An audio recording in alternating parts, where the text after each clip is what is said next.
हनुमान बेनीवाल के टारगेट पर राजपूत समाज के आखिर नेता क्यों? हनुमान बेनीवाल अकेले नहीं है, हनुमान बेनीवाल के साथ और भी लोग हैं, उनका भी मैं आगे आपको जिक्र करूंगा तब पता चलेगा। परंतु आप किसी समाज को टारगेट करके चुनाव जीत नहीं सकते हो, परंतु आप भीड़ इकट्ठी करने में कामयाबी जरूर हो सकते हो। और आपने खुद ये कह रहे हो कि हम तो राजस्थान के मुखिया बनना चाहते हैं, हम सीएम की कुर्सी चाहते हैं। तो अगर आप सीएम की कुर्सी चाहते हो तो आप किसी को टारगेट करके या किसी समाज के भामाशाह को या फिर नेता को टारगेट करके आप उस कुर्सी तक नहीं पहुंच सकते हो। यह आपने खुद ने स्वीकार किया है कि मैंने मेघराज सिंह रोयल के खिलाफ जो धरना प्रदर्शन जो किया था वो किसके लिए किया था वो भी मैं आपको आगे बताऊंगा।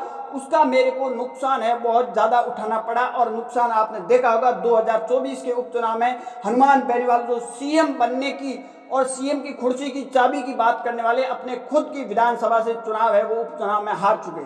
अब देखिए, हनुमान बेनीवाल ने आपने देखा होगा विधानसभा चुनाव से पहले बजरी का आंदोलन किया था मेघराज सिंह रोयल के खिलाफ, और वो असल में आंदोलन क्या था, असल में कोई बजरी का मुद्दा नहीं था। बजरी सरकार की रेट पर मिल रही थी, आज भी मिल रही है, पहले मिल रही थी, इससे पहले और मिल रही है, आगे भी मिलेगी। परंतु असल मुद्दा था वो चुनाव लड़ते हैं कोई भी पार्टी या कोई भी नेता, तो चुनाव में केवल बातों से या वोटों से चुनाव नहीं होते हैं, उसमें कई तरह की चीजें की जरूरत पड़ती है।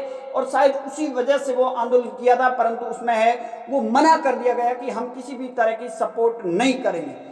उसके बाद में उन्होंने जबरदस्त तरीके पहले डिमांड रखी थी, ऐसी खबरें निकल कर आई थी, उसके बाद में वो आंदोलन किया, परंतु उस आंदोलन से कोई फर्क नहीं पड़े। बड़े ठेकेदार होते हैं वो हमेशा बड़ी पार्टी के साथ नजर आते हैं, बड़ी पार्टी राजस्थान में कांग्रेस और बीजेपी है, उनके साथ ही आपको नजर आएंगे। परंतु हनुमान बेनीवाल ने अकेले नहीं, हरीश चौधरी ने राजस्थान की विधानसभा में खड़े होकर ठाकुरों वाली एक कविता पढ़ी थी। उस कविता के बाद में चारों तरफ हरीश चौधरी का विरोध भी देखने को मिला था। परंतु आखिर ये क्यों टारगेट करें? हनुमान बेनीवाल ने पहली बार नहीं, मेघराज सिंह रोयल को तो टारगेट किए। इसके अलावा हनुमान बेनीवाल ने हमेशा बयान दिए हैं कि मैं गढ़ और किलों को हटा दूंगा, मैं मूर्तियां हटा दूंगा। हमेशा हनुमान बेनीवाल ने इस तरह के बयान दिए, परंतु हनुमान बेनीवाल ने एक काम अच्छा किया कि चुनाव थे 2024 के, उससे पहले हनुमान बेनीवाल को इस बात का पता लगा गया कि इस बार खींवसर में काम है, मुश्किल है, और वो सीधे राजपूत छात्रावास में 10 लाख रुपए नागौर के अंदर दे आते हैं। परंतु उसके बाद और उसके पहले हनुमान बेनीवाल के कई ऐसे बयान थे।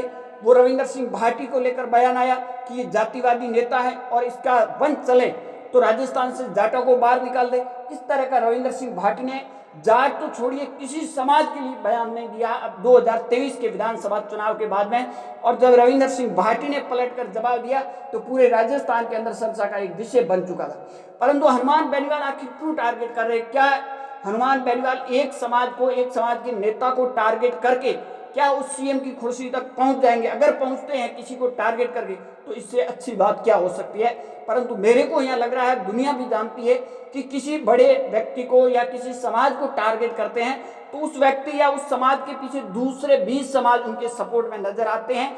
एक एक व्यक्ति अगर नजर आता है तो कई बन जाते हैं, और वो कई बन जाते हैं तो बूंद बूंद से घड़ा भर जाता है, और उस वजह से वो चुनाव जीत भी नहीं पा सकते।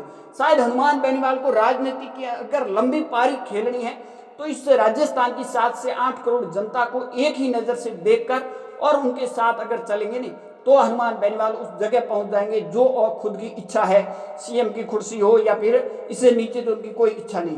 परंतु किसी को टारगेट करके, और हनुमान बेनीवाल मेघराज सिंह रोयल वाला मामला कितना चला था, एक बार फिर हनुमान बेनीवाल ने 2 दिन पहले ही इस मुद्दे को हवा दी और वापस जिक्र किया। इससे पहले तमाम नेता ने जिक्र किया, परंतु इस तरह का जिक्र करके आखिर हासिल क्या करना चाहते हैं इस बात का ये खुलासा नहीं कर रहे।